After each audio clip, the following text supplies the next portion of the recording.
오늘 우리가 살펴보는 사무엘하의 말씀 가운데 15장부터 20장까지는 하나로 이어지는 이야기입니다. 아버지 다윗을 반역한 아들 압살롬의 이야기입니다. 사실 따져보면 다윗이 왕으로서 또는 그리고 아버지로서 처신을 잘못했기 때문에 비롯된 이런 일련의 사건들이다라고도 우리가 생각할 수 있겠습니다.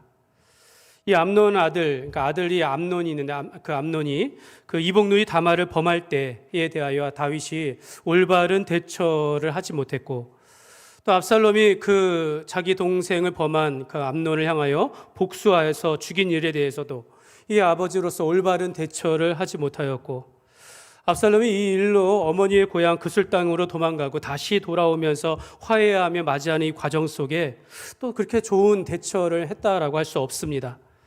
그렇기 때문에 이런 일이 생긴 건 아닌가, 이런 또 부모로서 또 왕으로서 생각할 수 있겠습니다. 그러나 여러분, 우리가 이 땅을 살아가면서 어떤 부모가 그렇게 완벽하고 어떤 지도자, 정치가, 어떤 사람이 그렇게 완전할 수 있겠습니까?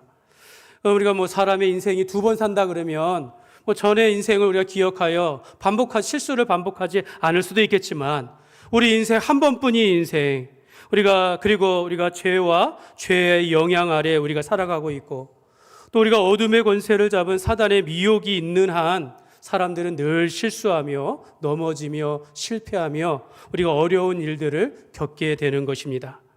그래서 여러분, 사람은 항상 실수를 하고 실패를 경험합니다. 그렇다고 해서 우리가 실수가 있을 때 막 실수에 대해 자기 자신을 막 탓하고 막 후회하거나, 또 자신의 삶에 대하여 벌써 나는 실패한 인생이다라고 단정 지으면서 살아간다라고 한들 우리가 나아지는 것은 없습니다. 반대로 우리가 수학 문제 풀듯이 이제 오답 노트를 적어가지고 이럴 땐 이렇게 해야지, 틀렸으니까 이렇게 해야지라고 한들 또 실수하고 또 후회할 일들을 하는 것이 또 우리의 삶이 아닌가, 이런 생각을 합니다. 그러나 여러분, 우리가 살면서 실수하고 넘어지고 실패하고 또 그 속에서 겪는 고난과 고통들, 이게 꼭 나쁜 것만은 아니다라는 것입니다. 성경은 그렇게 말씀하지 않습니다. 성경은 고난당하는 것이 내게 유익이라 라고 말씀하시기도 하고, 너희가 여러 가지 시험을 만나거든 온전히 기쁘게 여기라 라고 그렇게 말씀하십니다. 여러분, 내 삶에 정말 큰 일이 일어났을 때, 그때에는 정말로 힘들고 정신없이 막 지나가요. 시간이 어떻게 가는지도 모르게끔 그 힘든 시간들을 그때 지나가지만, 그때 하나님께 우리가 매달리고 하나님을 의지했던 그 시간들이 있다라는 겁니다. 그때 하나님 앞에 눈물로 기도하며 하나님께서 나를 도와주신 것들을 기억하면서 오늘 그때의 그 힘들, 그때 하나님과 함께 했던 그 시간들을 통하여서 오늘 우리가 살아가게 되어집니다. 그때 나를 지켜주셨고 응답하셨던 그 은혜를 붙잡고 우리가 지금 살아가게 되어지는 것이죠. 다윗은 왕위에 오르기 전에 참 힘든 시간을 보냈지만, 그가 왕위에 올라 유다와 북이스라엘의 모든 지파의 왕위에 올라갔을 때 전쟁하는 것마다 승리하게 되어지고, 이제 점차로 그 땅 가운데 평화가 찾아옵니다. 근데 하필 그때에 이 다윗이 범죄하는 거죠.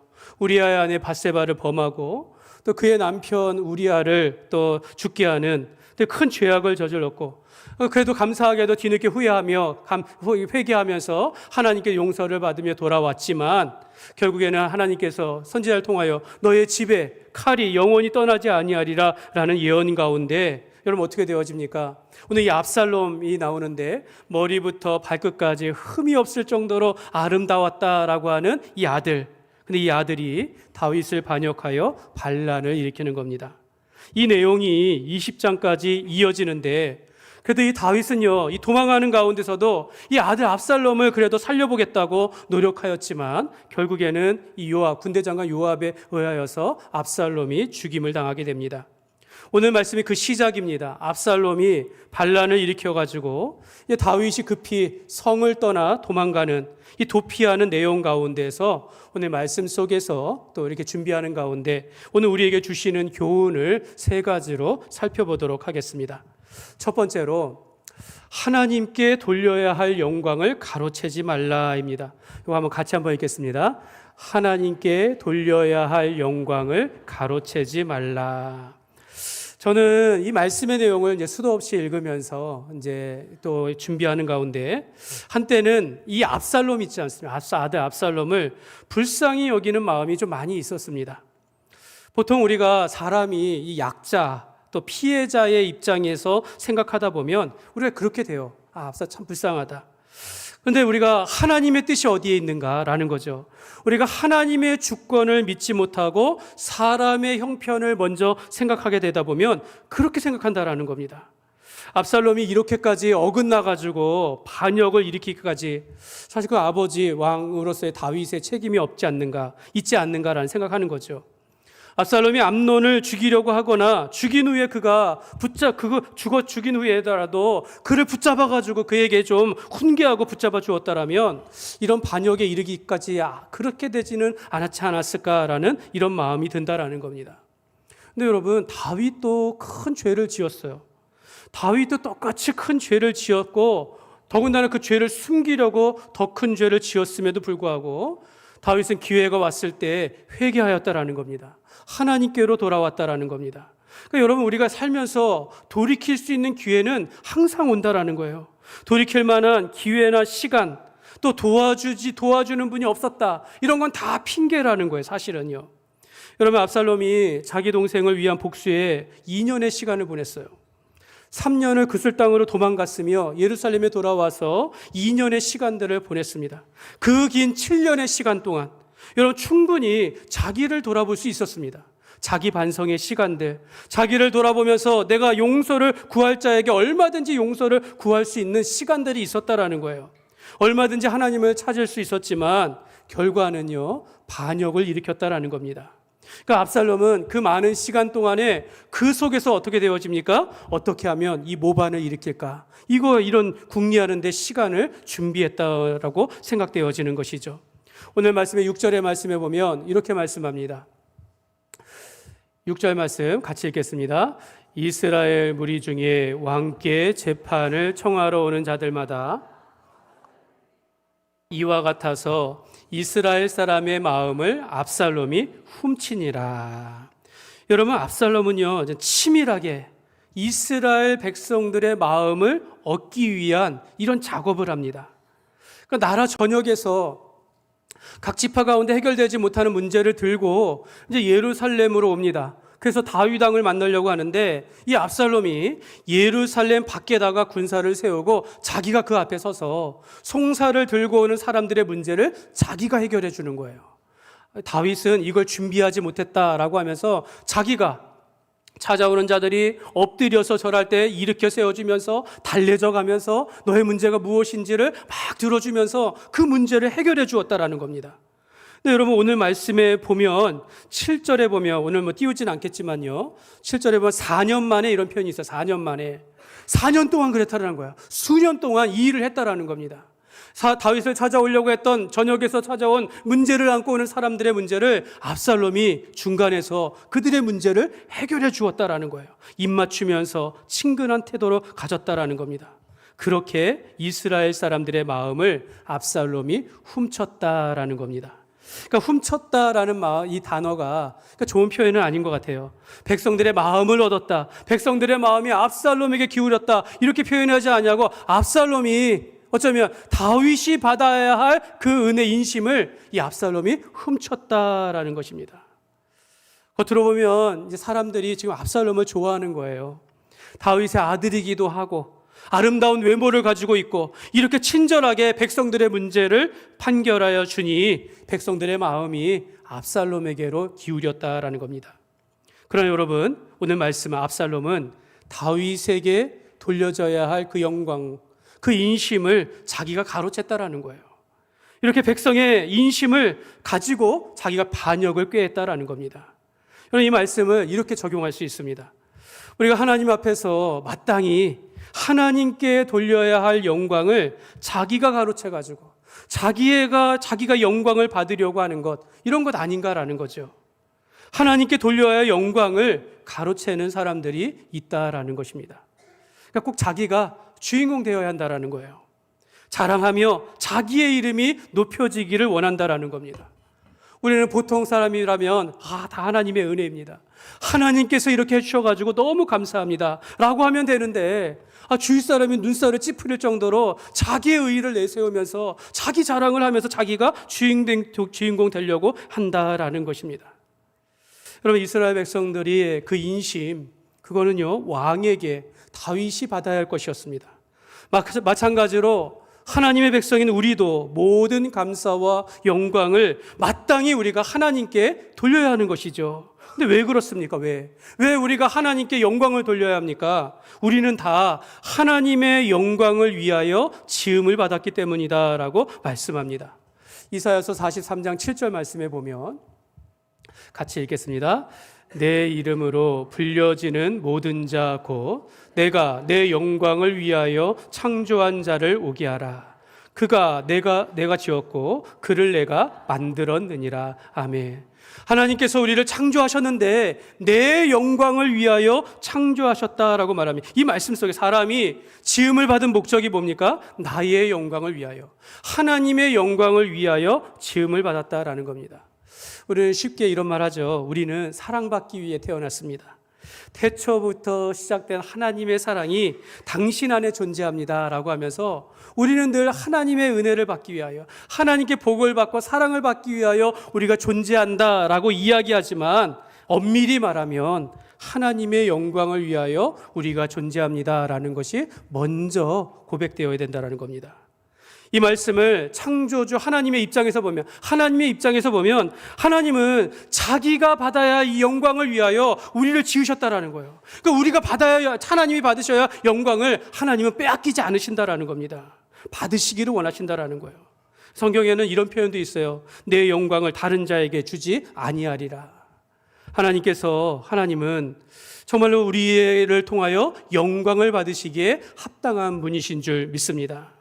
여러분, 하나님께서는 우리를 통하여 영광을 받으시기 위해서 우리가 죄 가운데 빠진 이 관계를 회복하기 위하여 자기 아들을 아끼지 아니하시고 우리를 위하여 내어주셨습니다. 우리를 위하여 모든 것을 내어주셨는데, 하나님께서 영광을 받는다라는 것, 이게 하나님의 욕심입니까? 아니에요. 당연한 것입니다.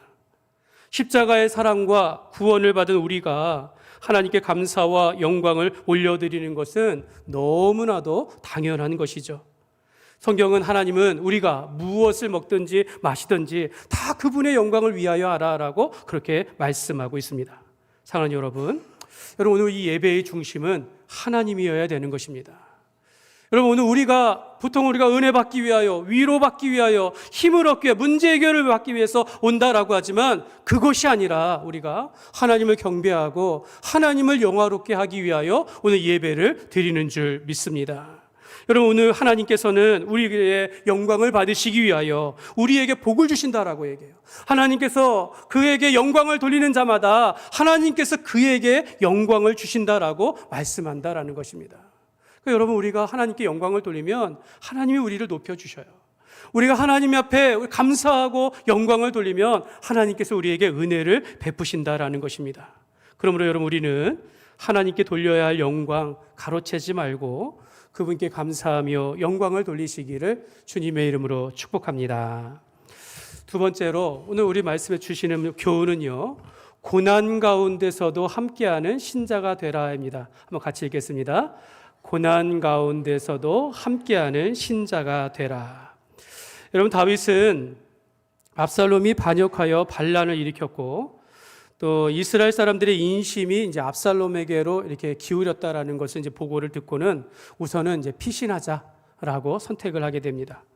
이미 압살롬은 무장한 군사들이 수백 명이 있어요. 언제든지 쳐들어올 수 있는 기세입니다. 이제 이미 저기 헤브론에 가가지고 이제 이스라엘의 왕이 압살롬이다라고 선포하고 있는 기세입니다.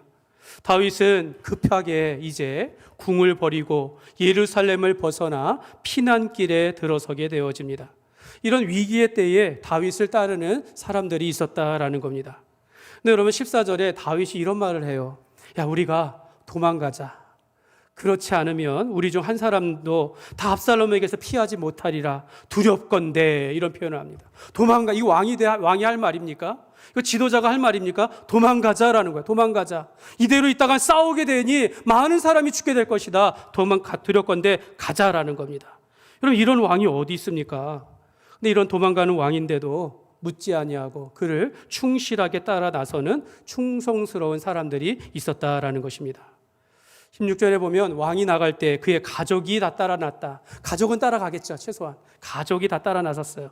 식구라면 당연히 아버지를 따르겠죠. 그리고 다윗 곁에 있는 신하들도 갑니다. 근데 신하들, 다윗 곁에 있었던 신하들이 말해요. 그들이 말하기를 우리 주 왕께서 하고자 하시는 대로 우리가 행하리이다라고 하며 우리는 당신의 종입니다. 이 다윗 옆에는요, 이렇게 주께서 가는 대로, 왕이 가시는 대로 우리가 따라가겠습니다라고 하는 충성스러운 신하들이 있다라는 겁니다. 여러분, 여기 계신 모든 분들이 다윗 왕 곁에 있었던 신복들과 같이 좀 하나님 앞에 그런 충성스러운 일꾼이 되셨으면 좋겠습니다. 무엇보다도 오늘 우리 혁신중앙교 공동체 안에서 우리 하나님 안에서 이런 깊은 사랑을 우리가 가지면서 우리 교회가 가질 수 있는 환난과 위기의 때에도 끝까지 자리를 지키면서 충성하는 그런 분들이 되셨으면 좋겠습니다. 여러분, 또 있어요. 17절 말씀해 보시면요, 같이 읽겠습니다. 왕이 나가매 모든 백성이 락에 이르러 멈추어 서니 모든 백성이 따라 나섰다라고 말합니다. 네, 여러분, 이거는 이제 예루살렘 밖에 있는 사람들이 아니라 아마도 예루살렘 안에 있는 백성들인 것 같아요. 밖에 있는 사람들은 이미 압살롬을 따른 것 같고 이 안에 있는 사람들이 그래도 따랐다라는 것입니다. 또 있어요. 18절 말씀에 보면 18절 말씀 같이 보겠습니다. 그의 모든 신하들이 그의 곁으로 지나가고 모든 그렛 사람과 모든 블렛 사람과 및 왕을 따라 가드에서 온 모든 가드 사람 600명이 왕 앞으로 행진하니라. 아멘. 여기 보면 그러니까 이스라엘 사람들이 아닌 이방 사람들도, 그러니까 그 가운데 함께 살았던 그렛 사람, 블렛 사람, 또 여기 보면 가드에서 온 600명의 사람들이 왕과 함께 나섰다라고 말합니다. 특별히 가드 사람 600명이라는 것은요, 다윗이 그 옛날 사울을 피하여 도망 다녔을 때 함께 했던 사람들이에요. 이 사람들이 지금 예루살렘에 거처해서 살아가고 있는데 왕이 급하게 나가자 따라 나섰다라는 거예요. 다 함께 다윗이 고난이 찾아오자 함께 했던, 이게 나섰던 사람들이다라는 겁니다. 그러니까 다윗 곁에 가족들, 곁에 있던 신하들, 또 그 성 안에 있던 사람들, 이스라엘 백성들이 아니어도 다윗을 믿고 따랐던 이방인들도 다윗이 고난을 당하자 기꺼이 함께 했다라는 것입니다. 그리고요, 여기에 특별히 소개하는 한 사람이 또 있는데요, 가드 사람 이때입니다. 21절 말씀을 보시면요, 밑추신 걸 보면요, 이렇게 말해요. 이때가 여호와의 살아계심과 내 주 왕의 살아계심으로 맹세하옵나니 진실로 내 주 왕께서 어느 곳에 계시든지 사나 죽으나 종도 그곳에 있겠나이다, 이렇게 고백을 해요. 여러분, 이때라는 사람은요, 하나님의 이름 앞에 맹세해가지고 내가 당신을 따르겠습니다, 사나 죽으나 당신과 함께 하겠습니다 라고 말해요. 야, 다윗에게 정말로 충성스러운 사람인가 보다라고 하는데, 이 사람을 소개하는 말씀 앞에 20절 보면요, 너는 어제 왔고, 이런 표현이 있어요. 너는 어제 왔고. 이 사람은요, 다윗을 만난 지 얼마 되지 않은 사람이에요. 말 그대로 본다면 어제 온 사람이에요. 어제 온 사람. 얼마 되지 않은 사람인데 이 다윗을 보고 내가 다윗을 따르겠습니다라는 겁니다. 다윗이 도망가는데 함께하고 거기서 죽는 자리라도 함께 가겠다라고 말하는 거죠. 그러니까 다윗을 얼마나 신뢰하며 충성하는지 모릅니다. 다윗은 자기의 아들한테 이 압살롬의 반역으로 인하여서 지금 도망치는 처지이지만 다윗 곁에 이렇게나 함께하는 이런 백성들, 신하들, 신복들이 많았다라는 것입니다. 모르겠습니다. 다윗이 얼마나 좋은 사람이었는지는 모르겠어요. 얼마나 그 임성과 인품이 좋았는지는 몰라도 그래도 다윗 곁에 있던 사람들, 다윗과 함께 했던 사람들은 다 그를 따랐다라는 거예요. 그 이유가 무엇일까요? 저는 그렇게 생각합니다. 다윗이 하나님 앞에 기름 부음 받아 선택된 왕이었기 때문이다라고 저는 그렇게 생각합니다. 그가 하나님 앞에 신실한 종으로서 하나님께서 그를 기름 부어 세우신 왕이기 때문에 그를 따랐다라고 저는 그렇게 생각하는 거죠. 끝까지 그를 하나님의 종으로서 그의 나라의 왕으로서 믿고 다윗을 따랐다라는 것입니다. 사랑하는 여러분, 제가 이 시간에 여러분들에게 그래서 저를 믿고 저를 따르십시오, 이런 말씀 드리진 않습니다. 그래도 적어도 제가 목회하는 동안 저는 여러분들과 함께 예배드리기를 원합니다. 제가 목회하는 동안 여러분들과 함께 주의 일을 함께하고 우리가 어렵고 힘든 시간들 속에 있다 할지라도 우리가 함께 하기를 원한다라는 것입니다. 우리가 함께하는 공동체로서 좋은 일에 함께하고 힘든 일에도 함께할 수 있는 그런 동역자요 동행자가 되시기를 주님의 이름으로 축복합니다. 여러분 성경에 보니까 룻이라는 며느리는 자기가 남편이 죽었어요. 그럼 자기 고향 땅 모압 땅으로 갈 만도 한데 여전히 그 이스라엘 안에 가난과 기근이 심하자 이 시어머니 곁에 남기로 했다라는 거예요. 그러면서 어머니를 향하여 이렇게 말해요. 어머니께서 가시는 곳에 나도 가겠고 어머니께서 머무는 곳에 나도 머물겠나이다. 어머니가 죽으시는 곳에 나도 죽어 거기 장사될 것이라 라고 하면서 이 며느리 룻이 끝까지 어머니 곁을 지켰습니다. 여러분, 이 고난 가운데 있다 할지라도 함께 할 수 있는 그런 동행자, 동역자가 되시기를 주님의 이름으로 축복합니다. 오늘 말씀에 또 한 사람을 소개해요. 또 한 사람. 한 사람의 충성된 사람이 있는데 후세라는 사람입니다. 후세라는 사람. 여기 말씀해 보니까 다윗의 친구라고 소개합니다. 다윗이 이제 예루살렘을 빠져나왔어요. 그래가지고 오늘 말씀해 보면 감람산을 지나고 마루터라는 곳에 턱이라는 곳에 이르렀을 때에 아렉 사람 후세가 다윗을 맞아 눈물로 맞이했다라고 말합니다. 그러면서 이가 말하기를 내가 당신을 따르겠다라는 거예요. 근데 여러분 이 후세라는 친구는 지금 예루살렘에 산 사람이 아니에요. 밖에 있어서 자기의 안위를 쫓아 살아가면 아무 일 없는데 기꺼이 따라 나와서 동행하겠다라는 겁니다. 이런 친구가 있었다라는 거예요. 근데 다윗이 이 친구 후세에게 더 큰 요구를 해요. 지금 너는 예루살렘으로 들어가서 압살롬과 함께하면서 무슨 일이 있는지 나에게 알려달라고 그렇게 이야기를 합니다. 압살롬의 계획이 뜻대로 이루어지지 아니하도록 좀 도와달라라고. 그래서 오히려 자기는 도망가는데 자기 친구 후세는 들여보냈다라는 거예요. 근데 후세가 그 일을 했다라는 겁니다. 한 책에 오늘 말씀에 이 고난받는 다윗을 위하여 함께하는 사람들을 보면서 이런 표현이 있습니다.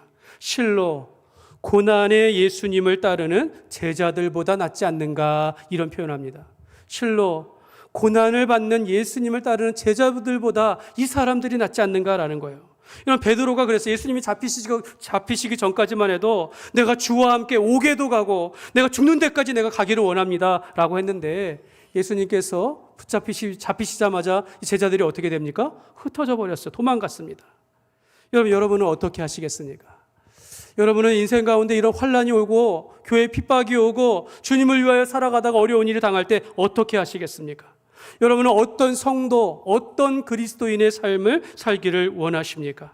주를 위하여 살고 주를 위하여 죽을 준비가 여러분들은 되어 있습니까? 여러분, 예수님도 제자들에게 이런 말씀을 하셨어요. 사람이 친구를 위하여 자기 목숨을 버리면 이보다 더 큰 사랑이 없다라고 말했습니다. 그래서 예수님은 우리의 친구가 되시기 위하여 그가 친히 십자가에 못 박혀 죽으셨습니다. 예수님은 우리를 사랑하는 친구로서 우리를 위하여 목숨을 버리셨는데 우리는 어떻습니까?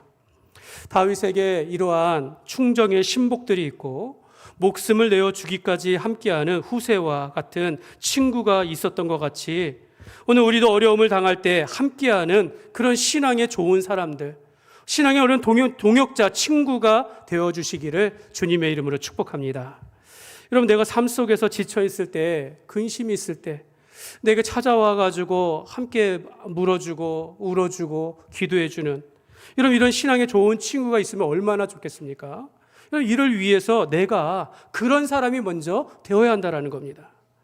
여러분, 옆에 계신 분들, 또 누가 앉은지 다 아시죠? 옆에 있는, 뒤에 이렇게 같이 앉는 분들, 여러분, 우리가 이 옆에 있는 분들이 이 사람이 나를 위하여 옆에 있는 것이 아니라 내가 이 사람을 위하여 함께하는 그런 신앙의 사람이다라고 우리가 생각되어야 한다는 것입니다. 여러분, 우리는 모두 다 예수님 안에서 한몸된 믿음의 공동체입니다. 우리가 무엇보다 우리는 예수님을 위하여 살아가지만 성경에 보니까 우리가 예수님 때문에 우리에게 욕을 하고 우리를 핍박하고 우리를 박해한다 할지라도 우리는 떠나가는 것이 아니라 끝까지 예수님을 사랑하며 따르는 신실한 주님의 제자가 되시기를 주님의 이름으로 축복합니다. 세 번째로 오늘 말씀 속에 우리에게 주시는 교훈입니다. 절체절명 위기 때에도 하나님께 자신을 맡기라. 한번 읽겠습니다. 절체절명 위기 때에도 맡기라. 여러분, 다윗은 이 아들 압살롬의 반란으로 인해서 자기 인생의 최대의 위기를 이제 맞게 됩니다. 다윗은 이 반란으로 지금 예루살렘 떠났지 않았습니까? 다시 못 돌아올 수 있어요. 다시 자기 왕위를 완전히 잃어버릴 수도 있습니다. 최악은 뭡니까? 이 아들에게 죽임을 당할 수도 있었다라는 겁니다. 우리도 다윗만큼은 아니지만 우리가 살면서 이런 환난과 고난의 시간을 겪습니다. 어떤 사람은 정말 큰 경제적인 어려움을 우리가 당할 수도 있고, 큰 병으로 인하여서 큰 고통 가운데 이 고통을 겪기도 하고요. 큰 사고를 당하거나 뜻하지 아니하는 위기가 우리 가정이나 내 삶 속에 우리에게 찾아오기도 합니다. 우리는 기도할 때마다 이런 어려움 없게 해주십시오, 고난 없게 하십시오, 아프지 않게 해주세요 라고 기도하지만 반드시 고난은 찾아온다라는 거예요. 다윗이 그 실수와 실패와 죄악을 저지르는 이런 부족한 왕이었고, 또 자녀들 앞에서 여러모로 부족한 아버지인 것은 틀림이 없어요. 그럼에도 불구하고 오늘 말씀을 보면서 다윗이 잘한 점이 있다면, 다윗이 그래도 우리가 본받을 만한 점이 있다면 기도했다라는 것입니다. 그 힘든 시간 속에서 자기를 하나님께 맡기면서 끝까지 하나님의 은혜를 구했다라는 것입니다. 우리 8월에 그 암송구절 말씀, 베드로전서 5장 7절 말씀 있지 않습니까? 딱 이 말씀이에요. 이 말씀 한번 같이 읽겠습니다. 너희 염려를 다 주께 맡기라. 이는 그가 너희를 돌보심이라. 아멘. 여러분, 다윗이라고 해서 고난이 없지 않습니다. 염려나 환난, 근심 늘 있었어요. 근데 그 어두운 시간들, 그 힘든 시간들이 자기를 지배하여 넘어지거나 실패하는 그런 인생이 아니라, 그럴 만도 한데 그런 것이 아니라, 그런 어두운 상황 가운데서도 하나님께 자신의 염려를 하나님께 맡겼다라는 겁니다. 그리고 하나님께서는 그런 다윗을 붙드시고 응답하셨다라는 것입니다. 다윗이 도망 나올 때 제사장들도 함께 나오려고 했어요. 제사장들도. 그러니까 하나님의 언약궤를 메고 함께 동참하려고 했다라는 겁니다. 근데 다윗이 이런 이야기를 해요. 25절 말씀에 보면 천천히 같이 읽겠습니다. 왕이 사독에게 이르되 보라, 하나님의 궤를 성읍으로 도로 메어 가라. 만일 내가 여호와 앞에서 은혜를 입으면 도로 나를 인도하사 내게 그 궤를, 그 계신 데를 보이시리라. 아멘. 하나님의 궤를 성읍으로 도로 메어 가라라고 합니다. 여러분, 이 말씀의 해석을 잘해야 돼요. 이렇게 할 수도 있어요. 지금 내가 막 도망가는 입장인데, 내가 지금 빨리 급하게 나가는 입장인데 이 무거운 언약궤를 메고 갈 시간이 어디 있겠느냐, 언제 이거 율법을 지켜가면서 이걸 메고 갈 수 있겠느냐, 도로 갖다 놔라, 이런 뜻이 아니에요. 다윗은요, 하나님의 궤는 성으로 도로 메어 갖다 놓아라. 이 말씀은 무엇이냐면, 내가 하나님께서 반드시 나를 돌아오게 하실 거니까, 나를 다시 돌아오게 하나님께서 인도하실 거니까 괜찮다, 돌아가라라고 하는 것입니다. 하나님의 복궤가 아니어도 하나님께서 은혜를 베푸실 줄 믿고, 이 복궤가 아니어도 하나님께서 나와 함께 하실 줄 믿고 괜찮으니까 돌아가라라고 말하는 것입니다. 반드시 돌아오게 하실 것을 믿고 이 확신을 가지고 고백하였다라는 것입니다. 여러분, 한 나라의 왕이라면 이 정도의 믿음은 가져야 되지 않겠습니까? 여러분, 우리가 신앙생활 오래 하면서 한 교회 목사라면, 또는 우리 교회 장로요, 권사요, 집사라면, 여러분, 이 정도의 믿음의 고백은 할 수 있어야 되는 거 아닙니까? 내 인생의 고난과 내 인생의 아픔과 내 절체절명의 위기가 찾아올 때 도망가거나 포기하거나 원망하는 것이 아니라, 그런 상황이 될지라도 우리가 하나님의 은혜를 구하고 내 자신을 하나님께 맡기면서 하나님께서 인도하시고 붙드실 줄 믿습니다라고 우리가 믿음으로 고백해야 될 줄 믿습니다. 여러분, 하나님의 사람은요, 자기 목숨을 포기하지 않습니다. 주께서 우리에게 생명 주신 그 하나님께 이 위기도 허락하셨음을 믿고, 근데 이 어려운 상황도 하나님께서 허락하심을 믿고 하나님을 의지한다라는 것입니다. 하나님을 떠나는 것이 아니라, 내가 내 삶은 도망 가운데 있다 할지라도 그 속에서 하나님을 붙잡고 의지하며 하나님의 은혜를 구한다라는 것입니다. 다윗은요, 겉으로 보이는 눈에 보이는 복궤보다 복궤 위에 계신 하나님을 바라보았습니다. 하나님의 복궤를 메고 가느냐 아니면 놓고 가느냐, 이게 문제가 중요하지 않다라는 거예요. 하나님께서 함께 하시는 것이 중요한 것이고 하나님의 은혜를 사모하는 것이 중요하다라는 겁니다. 하나님께서 함께 하신다면 하나님이 어디를 보내시든지 내가 가겠습니다. 내가 하나님께서 인도하시는 대로 내가 따르겠습니다. 라고 고백하는 것입니다. 다윗은요, 이 고난의 시간들, 어쩌면 아마 그가 왕이 되기 전에 사울을 피하여 도망 다녔을 때 그때 붙잡았던 하나님, 끝까지 하나님을 의지해서 가는 다윗의 모습이 보입니다. 다윗은 이 기도를 해요. 여호와의 원하옵건대 아히도벨의 모략을 어리석게 하옵소서. 다윗이 하나님을 경배하는 마루턱에 이를 때에 하면서 하나님을 끝까지 의지한다라는 것입니다. 다윗은 가는 곳마다 생각날 때마다 하나님의 이름을 부르면서 하나님께서 피할 길을 열어주시기를 기도하며 적들의 계략이 무너지기를 기도하며 하나님께서 은혜를 베풀어 주시기를 믿고 의지하며 나아갔다라는 것입니다. 사랑하는 여러분, 우리의 인생 가운데 이 절체절명의 위기, 우리가 인생 가운데 몇 번이나 겪겠습니까? 많지 않습니다. 어쩌면 이미 겪으셨기 때문에 오늘 이 자리에 계신 분들도 계시고, 아니면 지금 그런 어려운 가운데 계신 분들도 있을 수 있습니다.